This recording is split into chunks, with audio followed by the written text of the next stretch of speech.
200 বছরেরও বেশি পুরনো কলকাতা, আর এই কলকাতার অলিতে গলিতে রয়েছে ইতিহাস।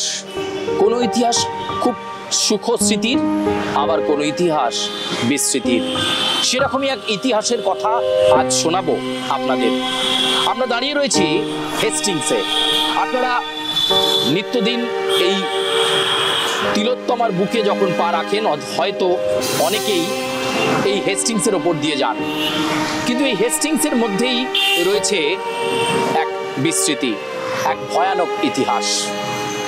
জনসমক্ষে একজনকে ফাঁসি দেওয়ার ইতিহাস, আর তার জন্য তৈরি হয়েছিল পরীক্ষা, চলতি কথায় পাতকুয়া।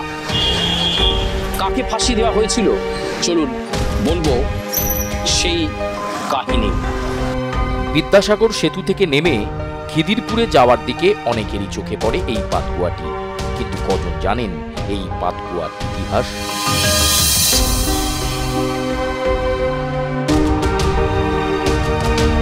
বাংলায় তখন নবাবী আমল, আর এই নবাবী আমলের মাঝেই তখন ইংরেজদের দৌরাত্ম্য। ব্রিটিশরা একটু একটু করে নিজেদের ক্ষমতা, সেই ক্ষমতার আস্ফালন করছেন।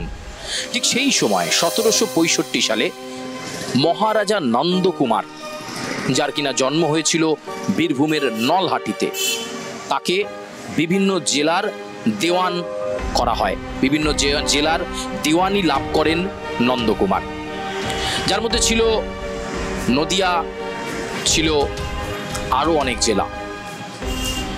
সেই নন্দকুমারই একটা সময় ব্রিটিশদের একেবারে চক্ষুশূল হয়ে যান।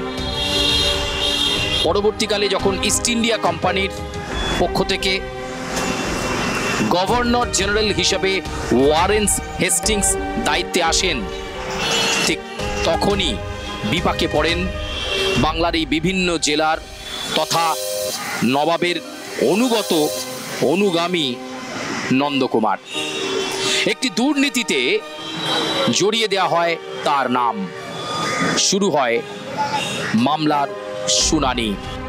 1963 সালে ওয়ারেন হেস্টিংস ছিলেন ইস্ট ইন্ডিয়া কোম্পানির একজন সাধারণ কর্মচারী।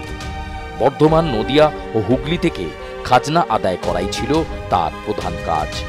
কিন্তু তার বিরুদ্ধেই টাকা নয় ছয়ের অভিযোগ করলেন মুঘল সম্রাট দ্বিতীয় শাহ আলমের পছন্দের ব্যক্তি নন্দকুমার। দ্বিতীয় শাহ আলমই তাকে মহারাজা উপাধি দিয়েছিলেন। মহারাজা নন্দকুমারের অভিযোগের ভিত্তিতে দেওয়ানের পদ থেকে ওয়ারেন হেস্টিংসকে সরিয়ে দেওয়া হয়। দায়িত্ব দেওয়া হয় মহারাজা নন্দকুমারকেই। মনে এক প্রকার ক্ষোভ নিয়েই পদ থেকে সরে গিয়েছিলেন হেস্টিংস।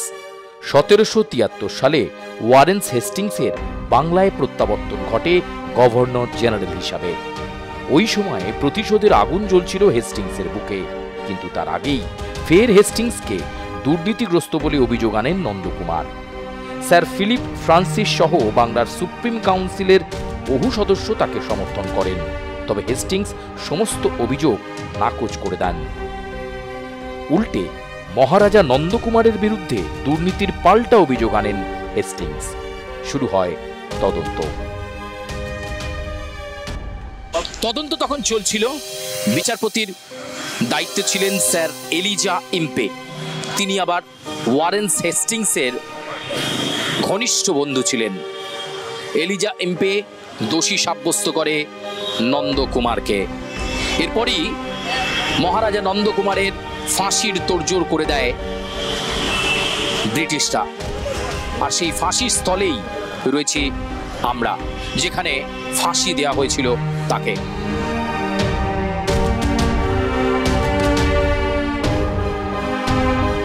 নিজের মৃত্যুস্থান নিরিবিলি হতে হবে বলে দাবি করেছিলেন নন্দকুমার।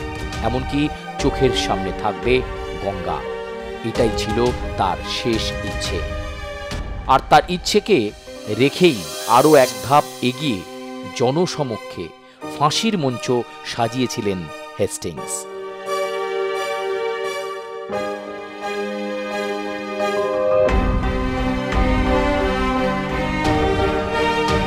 ওয়ারেন হেস্টিংস তখন সিদ্ধান্ত নেন যে নন্দকুমারের ফাঁসি হবে জনসমক্ষে।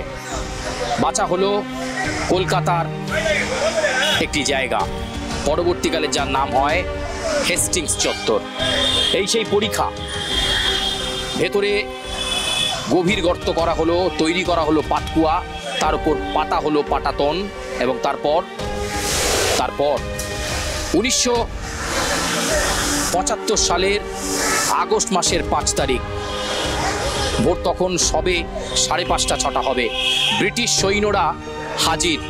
আর ঠিক এই যে জায়গা আমরা এখানে দেখতে পাচ্ছি, এই যে পরিখা, ঠিক সেখানেই ফাঁসি কাটে ঝোলানো হলো মহারাজা নন্দকুমারকে। করুণ কাহিনী, সেই কলঙ্কময় ইতিহাস নিয়ে আজও হেস্টিংস চত্বর দাঁড়িয়ে রয়েছে। এই পাতকুয়া পরিখা আজ একেবারেই পরিত্যক্ত, কিন্তু সেই ইতিহাস মুছে ফেলার নয়। অন্যায় হয়েছিল সেদিন, পরবর্তীকালে ওয়ারেন্স হেস্টিংসকে দোষী সাব্যস্ত করেছিল ব্রিটিশরাই, এবং বলা হয়েছিল নন্দকুমারকে যে ফাঁসি দেওয়ার ঘটনা তা সঠিক হয়নি, কিন্তু ততক্ষণে যা হওয়ার হয়ে গিয়েছে। ঠিক এরকমই এক কালো কলঙ্কময় ইতিহাস নিয়ে দাঁড়িয়ে রয়েছে এই পরিত্যক্ত পাতকুয়া আর হেস্টিংস চত্বর। ক্যামেরায় সুখেন্দু মান্নার সঙ্গে সুচারু মিত্র, আর প্লাস নিউজ, কলকাতা।